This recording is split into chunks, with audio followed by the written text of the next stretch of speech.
haddii ay 1000 qof ku jecel yihiin anigu ka mid baan ahay haddii hal qof uu ku jecel yahayna ogow qofkaasi waa aniga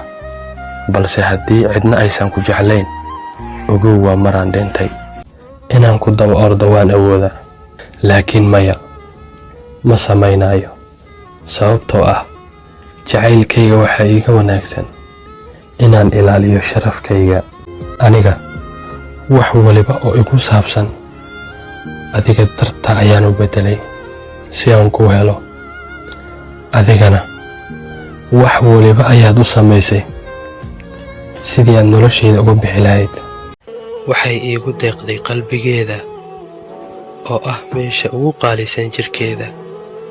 waxayna ii sharaftay sida boqorkii oo kale waxayna mutaysatay inaanan la simin haween oo dhanba